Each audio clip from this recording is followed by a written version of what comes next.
Det er sådan en klassisk Murakami-historie, som ikke skal forstås, den skal opleves. Og jeg oplevede den i den grad.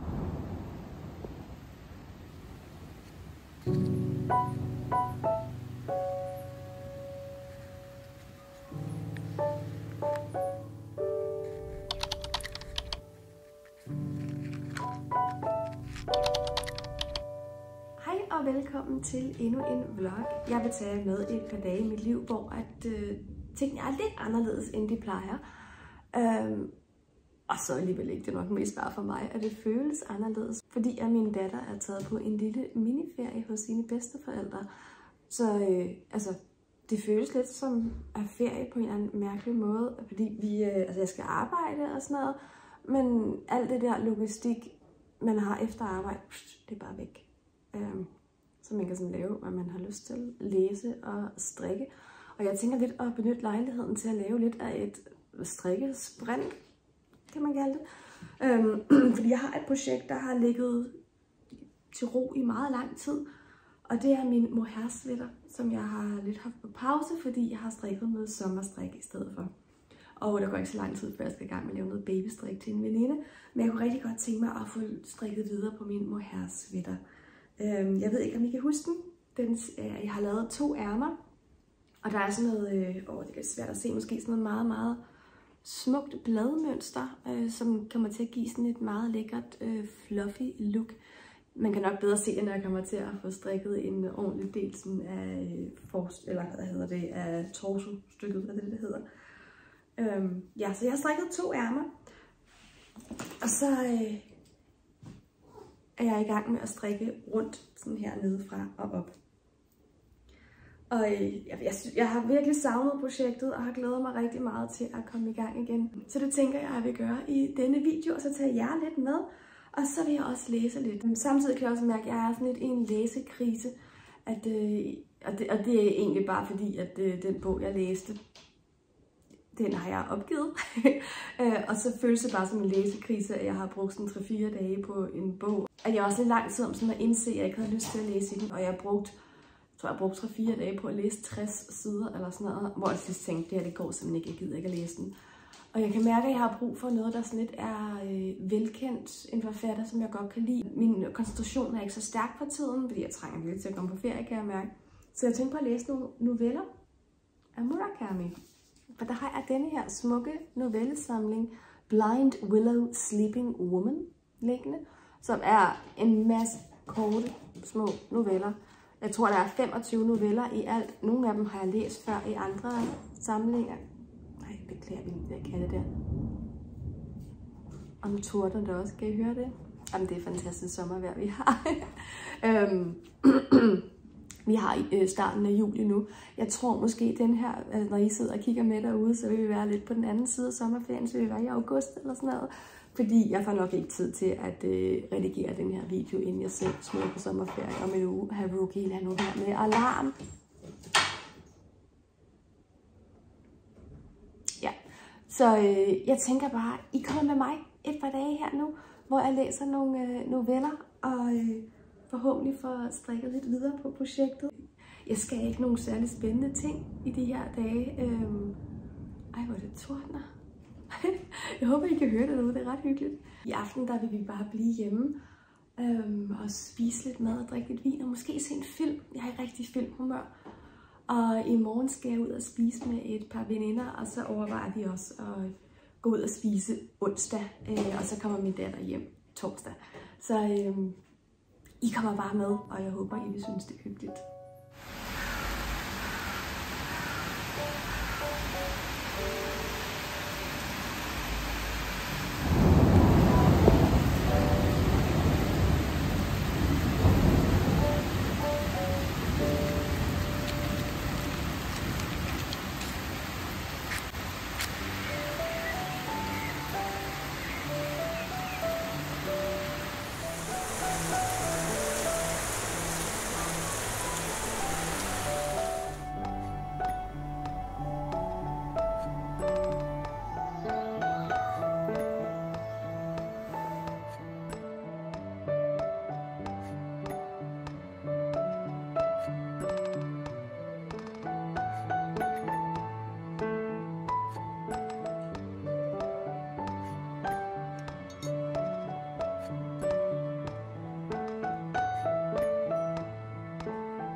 Update time.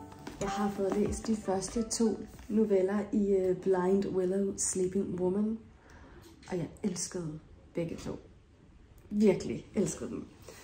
Den første, det er titelnovellen, som handler om en mand, der skal tage sine yngre fætter på hospitalet, fordi han skal have undersøgt sine ører. Fætteren har været ude for en ulykke, noget af en baseball, han fik i hovedet som barn, som så har påvirket hans hørelse meget. Han er næsten helt døv på det ene øre, og nogle gange så forsvinder hans hørelse fuldstændig. Og af en eller anden mærkelig årsag, jeg ved ikke hvorfor, så skal vores hovedperson følge ham her, fætteren, til hospitalet. Og det er ikke fordi, de sådan, altså, er lidt tæt, de kender ikke hinanden. Han har ikke set ham, siden han var, jeg tror, 9 år eller sådan noget, så det er sådan lidt akavet tur.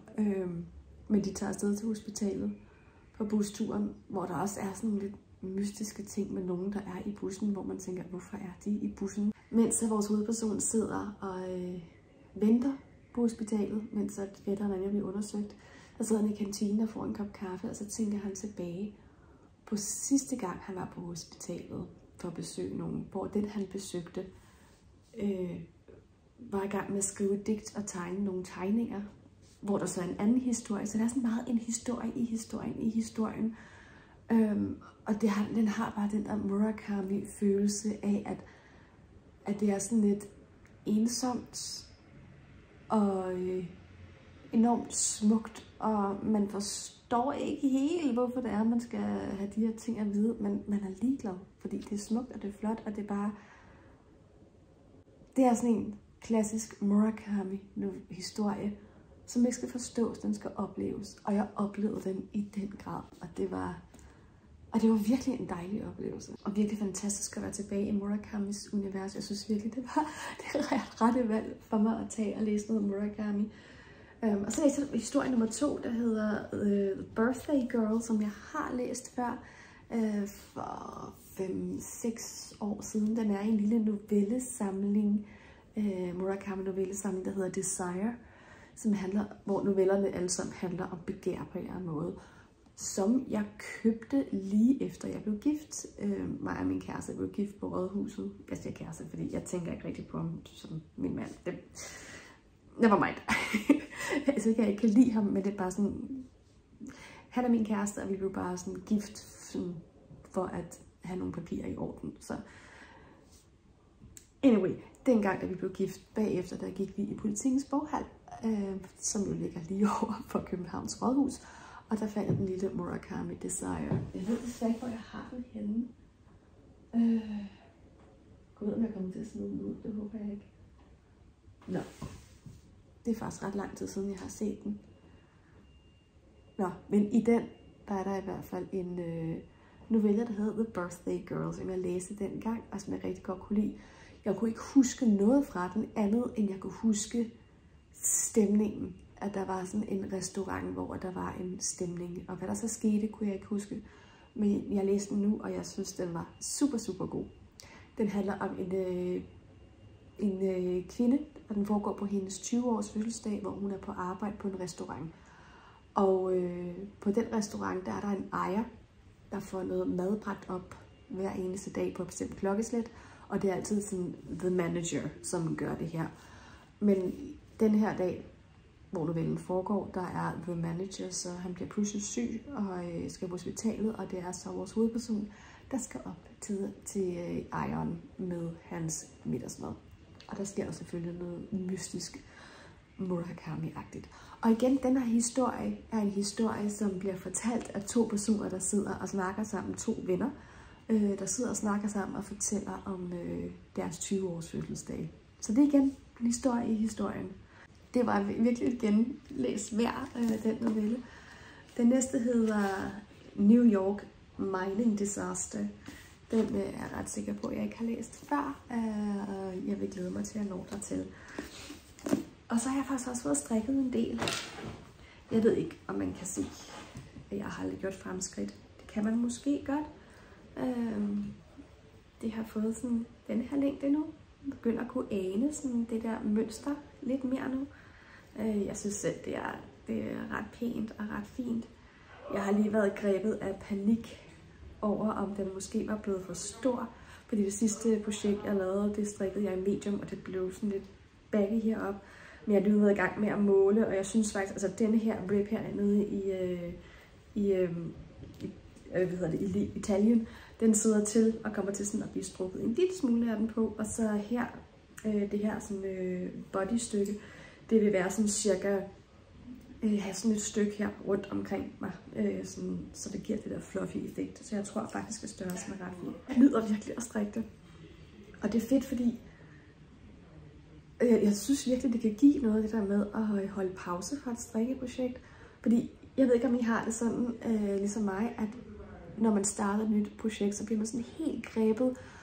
Sådan har jeg det i hvert fald. Jeg har bare lyst til at strikke hele tiden. Jeg tænker på mit strikkeprojekt hele tiden. Jeg bliver nærmest irriteret, når jeg skal lave noget, hvor jeg ikke kan strikke samtidig. Og den følelse har jeg fået igen med det her projekt. Selvom jeg jo har strikket 2 ærmer og et langt stykke, så kan jeg mærke det der med, at det har været væk fra mig i 3-4 måneder. Jeg tager det op igen. Jeg har den der gejst og begejstring, og bare lyst til at strikke på det hele tiden. Så det er jo bare, det er bare en af de bedste følelser i hele verden. Så ja, så det nyder jeg virkelig, og er så glad for at komme i gang. Og nu er det onsdag aften. Det er vores sidste dag alene uden barn. Hun kommer hjem i morgen på et tidspunkt, og i aften der har vi planer om at gå ud og spise noget koreansk mad. Der er sådan en koreansk street food bar nede på Fælledvej på Nørrebro, som jeg tit har kørt forbi og tænkt, ej, der vil jeg ind og spise en dag, men har bare aldrig været det. Så der tænker vi at gå ned i aften. Det regner godt nok helt meget lige nu. Så hvis det bliver sådan meget voldsomt dårligt vejr, kan det godt, at vi bare bestiller Volt og bliver hjemme. Men det kunne også bare være hyggeligt at komme ud og spise lidt nu, hvor man har chancen. Jeg har læst 3 noveller til, og jeg må bare gentage, at det er en helt perfekt læsning for mig lige nu. Den første hedder New York Mining Disaster. Og det er nok indtil videre den, jeg mindst kan lide. Vores hovedperson er en situation, hvor han lige pludselig skal rigtig meget til begravelse. Der er rigtig mange af hans venner, der dør inden for det samme år, og han skal hele tiden til begravelse. Og han har ikke selv begravelsestøj, det er noget, han skal låne af en ven. Så vi hører så om, at han besøger den her ven og låner begravelsestøj igen og igen. Og vennen bliver beskrevet ret sjovt. Første sætning. A friend of mine has a habit of going to the zoo whenever there's a typhoon. Så altså, vennen går hen og besøger en zoologisk have, hver gang, at der er en tyfon. Og det der med at besøge zoologisk have, det er sådan, det kommer lidt igen i løbet af novellen, bliver nævnt. Vennen nævner også, at han er i zoologisk have, og i et af burene, der er der en kat.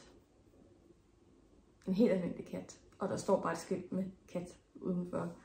Der er jo tit katte med i Murakami-noveller, så jeg var meget glad for. Og stod på den her variation også. Der burde egentlig være sådan en liste over alle katte i Murakami-historier, og hvordan de er med. Det er der garanteret nogen, der har lavet. Hvis ikke, så laver jeg den på et eller andet tidspunkt. Ellers var jeg faktisk ikke så vild med lige den novelle, især fordi den sluttede på en måde, hvor jeg simpelthen ikke forstod, hvad der skete. Og det var ikke på sådan en måde, jeg synes var særlig fed eller interessant. Det var bare sådan, hvor jeg tænkte, hvad sker der her? Ej, undskyld, Haruki har fundet et, ikke den her Haruki, men katten Haruki. Der er en insekt, der jagter den, og han er ved at splitte det hele ad. Jeg ved ikke, om I kan høre, han styrter rundt. Jeg er bange for, at han kommer og vælter kameraet lige om lidt, hvis lugen flyver forbi her. Nå, nummer 2 novelle, som jeg læste på vej til arbejde i morges, hedder Aeroplane or How He Talked to Himself as If Reciting Poetry, som handler om en mand, der har en affære med en ældre gift kvinde. Og hun beskriver sig selv som lykkelig, men hun græder ret tit, uden at han sådan kan forstå, hvad der sker. Og en dag så siger kvinden til ham, hey, er du egentlig klar over, at du taler utrolig meget med dig selv? Og nej, det er han ikke. Han har ingen anelse om, at han taler med sig selv, og ingen anelse om, hvad han siger. Og hun siger så, at han snakker meget om fly. Og han snakker om det på en måde, som om han reciterer poesi. Hvad siger man? Det er en meget smuk novelle, den kunne jeg rigtig godt lide. For den handler meget om det der med, hvor meget man egentlig kender hinanden som mennesker, hvor meget man ved om hinanden. Der er et meget fint Citat. She said, I sometimes think that people's hearts are like deep wells. Nobody knows what's at the bottom.